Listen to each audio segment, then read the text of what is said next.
So I've been working out consistently for the last 4 weeks and the scale has barely moved. Okay. And while you may hear that and be like, girl, it's time for you to stop. Let me explain like what's really been happening.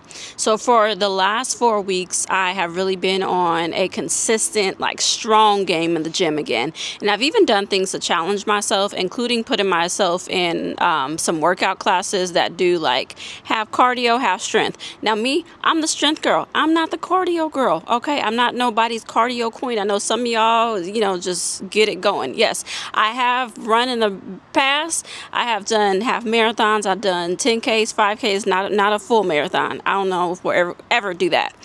But I'm not fast. I actually was a sprinter. So in a previous life. So my engine is a little weak. My conditioning engine is weak. But what I've been doing is putting myself in these positions with these classes so that I can help to strengthen it. So then I went back to look at the scale, which I actually weigh myself almost daily. I am not afraid of numbers per se. Some people, it's just maybe not healthy for you to weigh yourself every day. It's okay, and that's okay. Like, do you, okay? I'm just looking for trends because of what I realize, especially as a woman, my weight can fluctuate a little bit depending on the day. And so I, been looking at the scale, and previous to this, I had still been working out, but not like as consistent. And it was actually going down. But the other day I got on there and I was like, wait, you might be creeping up a little bit. Okay. And if you are somebody who is trying to make a comeback in your fitness and you see that the number getting higher, even though you've been putting in work, it may be reason for you to pause or even want to quit. But what I want to talk about today is like, don't pause, don't quit. It's actually not a bad thing. Okay. Let's talk to you. I'll talk to you about it from a couple different standpoints. And if you didn't know, my name is Dee, aka Granola Revival. This is day 24 of me showing up before I am ready. I am doing 30 days of long form video on YouTube. And so if you are new here, please like, comment, subscribe. Let me know your thoughts on this topic, and share the channel with other people because, we're just out here being real. I'm not going to lie to you. I am a health coach. I'm a wellness educator, but I'm also like in the fight with you. And so I'm the type of educator that's not going to talk at you. I'm going to talk with you. I'm going to go along the journey with you because I can't be the best that I can be if I'm not following my own advice that I give to my clients. So let's talk about this, okay? Why the scale lies in a comeback, okay? So the scale measures one thing kind of badly, okay? It moves with water, hormones, our cycles, food timing, muscles, all that, okay? And this is more so for women, but men, you can find yourself here too. In 1 month, it can stay flat or it can go all kind of places, okay? Even if our body is genuinely getting healthier, okay? So for women especially, daily weigh-ins turn into a health journey and maybe into a mood roulette, Russian roulette, One number decides whether you feel like a success or whether you feel like a failure, even before your day has even gotten started, okay? And that's not data, that's just punishment. So, I have a thing where I talk about nourish, don't punish when it's related to food. Like, don't, get yourself all messed up if, you're seeing that you're looking at the scale and it's, doing some weird stuff, okay?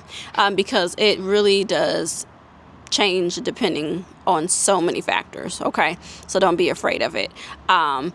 What actually changed for me in these last 4 weeks has been my conditioning, and it's actually been my muscle. Now, I have been tracking it, and except for this week, I didn't weigh myself as many days, but I have been tracking, and I use a scale that has an app related, so I can see it'll show me graphs and things of how things are looking.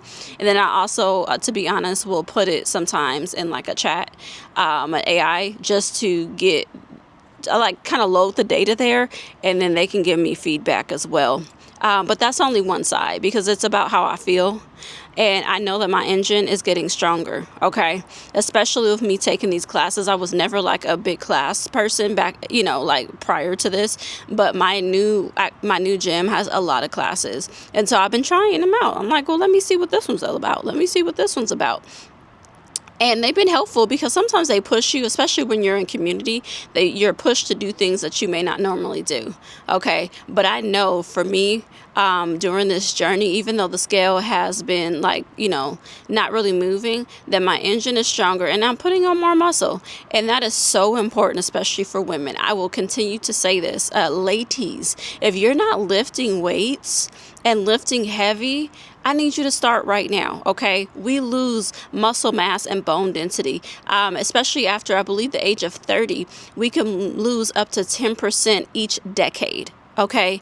And that can lead to, when we get older, osteoporosis, osteopenia, all kinds of things. So that's what, sometimes you'll see older people, not just women, but men too, who will have a fall and they have a hard time recovering because their muscles are weak. So like when I say lift heavy, you and I may not lift the same thing, but it doesn't mean just being that cardio queen. And I think ladies are starting to get onto that. Like you're not just straight going to like the treadmill or the Stairmaster, but you are incorporating other things too, because we need to keep these bones strong. Okay, we need them. We need them for everything. And the type of movement that I like to do is functional movement. If you would have seen me in the gym today, you would have been like, what are you doing, girl? Yeah. Because you know what? I want my hips to be strong. I want my knees to be strong, even though my knees still talk to me when I wake up every day. I want everything. I want my shoulders to have mobility and stability, everything. I want to have balance. Okay, I want to be able to pick something off the floor with one foot if I need to. Okay, I want to be able to put my suitcase in the airport above my head, or in the plane, above my head, with like on my own. Like these are things like that you want to do and keep in mind. So my whole point is like, don't just look at the scale. If you are on a fitness journey, if you are on a healthier eating journey, don't just look at the scale, because the scale will lie to you. How does your body feel? Are you getting stronger? Do you look different in your clothes that you're wearing? Okay. Are you moving better? Do you have more energy? And things like that is really what you want to look at. And then obviously like the scale helps too. But yeah, and then one day I'll do something on BMI. But I'm not going to do a BMI video today, because that thing right there, it needs to be thrown in the trash, in my humble opinion. So thank you for being here. I encourage you to get out there, keep rebuilding. What is something that you're rebuilding, that you want to rebuild and work on? If you haven't started, then start now, okay? Start it. And if you need help with starting something, hit me up. Comment, DM me, and let me know how I can help be an advocate for you, because that's what I am. So I'll see you tomorrow for day 25. We're almost there, okay? We're almost there. And we're going to talk a little bit more about faith, because it is an anchor for me. So see you later. Bye.